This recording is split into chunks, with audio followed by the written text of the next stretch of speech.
नमस्कार विद्यार्थियों। आज हम चर्चा करेंगे हिमानी अर्थात बर्फ से निर्मित अपरदनात्मक स्थल रूप या स्थलाकृतियाँ।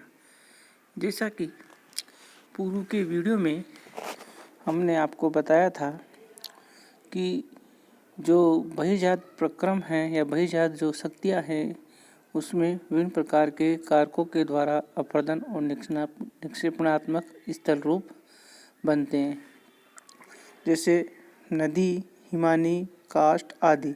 उसमें से आज हम चर्चा करेंगे हिमानी द्वारा निर्मित स्थल रूप। ये स्थल रूप भी दो प्रकार के हैं, एक तो अपरदनात्मक स्थल रूप, दूसरा निक्षेपणात्मक स्थल रूप या स्थलाकृतियाँ।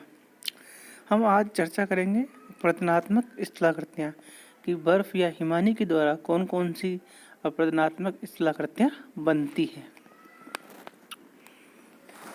हिमनद के कार्य। हिमनद के द्वारा तीव्र अपरदन होता है जिसका कारण बर्फ के भार से उत्पन्न घर्षण क्रिया है।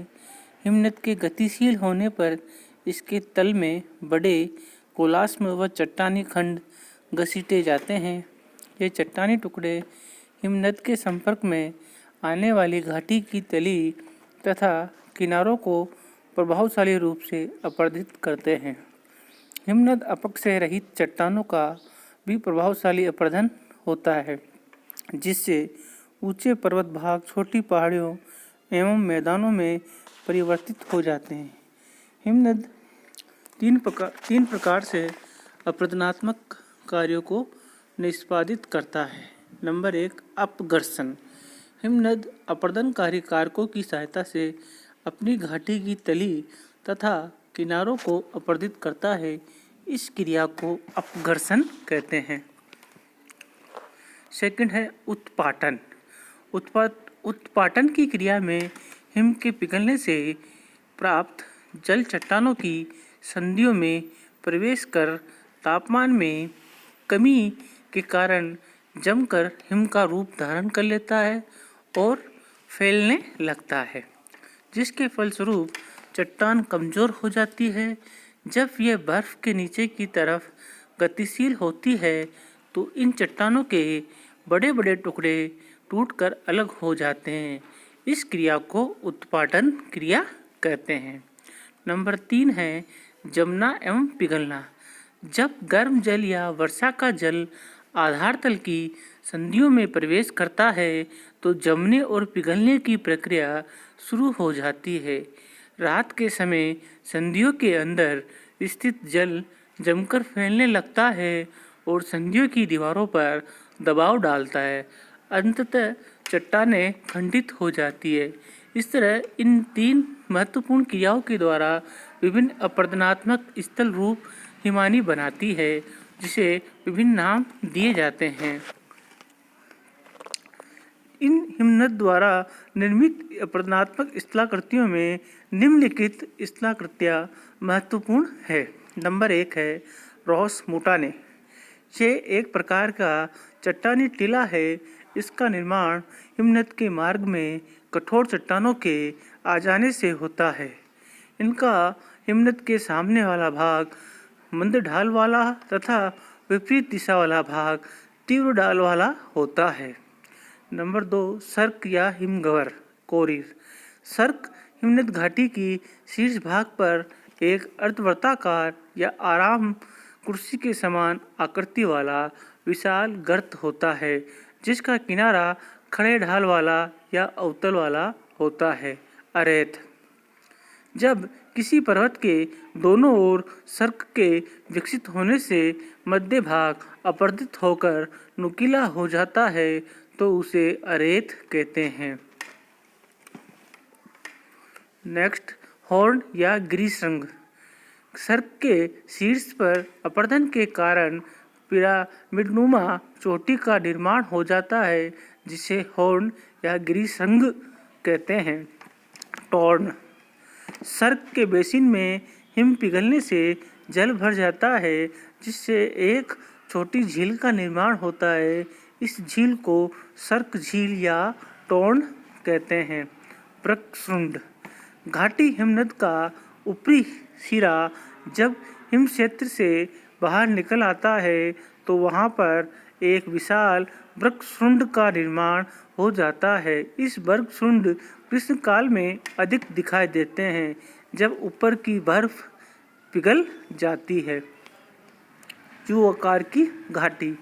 हिमनद द्वारा घाटियों की रचना नहीं होती, अपितु पुरानी घाटियों का रूप परिवर्तन होता है। हिमनद के घाटी में आगे बढ़ने से चट्टानों का अपघर्षण हो तथा वी आकार की घाटी यू आकार की घाटी में बदल जाती है। इस प्रकार से निर्मित यू आकार की घाटी के किनारे लंबवत एवं चौरस तथा तली सपाट होती है। इस तरह यू आकार की घाटी का निर्माण होता है। नेक्स्ट है पैटरनॉस्टर झील। हिम के पिघल जाने से निर्मित टॉर्न झीलों की श्रृंखला जो एक मोतीनुमा होती है उन्हें पैटरनॉस्टर झील कहते हैं। ये झील मोतियों की माला के समान दिखाई देती है। नेक्स्ट स्थल रूप जो हिमानी से बनता है वो है लटकती घाटी। पर्वतीय भागों में सहायक नदी के समान ही सहायक हिमनद भी होता है जो पहाड़ों से गुजरते हुए मुख्य हिमनद से मिल जाता है। यह यू आकार की घाटियों को मुख्य हिमनद की भांति ही लेकिन कम अपरदन दर से काटते हैं। गहराई में अंतर के परिणाम स्वरूप उच्च तल वाली सहायक घाटी मुख्य घाटी में लटकती हुई प्रतीत होती है, जिसे लटकती घाटी कहते हैं। जब लटकती घाटी के हिम पिघलकर निचली घाटी में गिरते हैं तो सहायक और मुख्य हिमनदों के संगम पर प्रपात का निर्माण हो जाता है। इस तरह लटकती घाटी का निर्माण होता है। रुंडित स्पर। घाटी के किनारों की अपरदन क्रिया में लटकती घाटियों के तल घिस जाते हैं। इनके मध्य अवस्थित विभाजक क्षेत्रों का हिमानी द्वारा अपरदन हो जाने से ये त्रिकोण रूप में दिखाई देने लगते हैं। इस तरह निर्मित आकृति को ट्रैक्टेड स्पर या रुंडित स्पर कहा जाता है। इस तरह हिमानी के द्वारा ये उपयुक्त अपरदनात्मक स्थल रूप बनाए जाते हैं जो मुख्य रूप से यू आकार की घाटी, लटकती घाटी, रुंडित स्पर, पैटरनॉस्टर झील, रोस मुटाने, टॉर्न, गिरिशृंग, वृक्षशृंग आदि मुख्य अपरदनात्मक स्थल रूप है। इन स्थल रूपों का निर्माण हिमानी के अपरदन क्रियाओं से होता है। इन अपरदन क्रियाओं के साथ साथ हिमानी निक्षेपणात्मक क्रिया भी करती है। अपने साथ पदार्थ बहाकर ले जाने की क्रिया जिसे हम परिवहन कहते हैं। इस परिवहन क्रिया से जो पदार्थ लेके जाता है उसे हिमोड कहते हैं और हिमोड के माध्यम से जो निक्षेपण स्थल रूप बनते हैं उसे निक्षेपणात्मक स्थल रूप कहते हैं। अब हिमानी के द्वारा निक्षेपणात्मक स्थल रूप कौन कौन से हैं इस पर चर्चा हम नेक्स्ट वीडियो में करेंगे। धन्यवाद।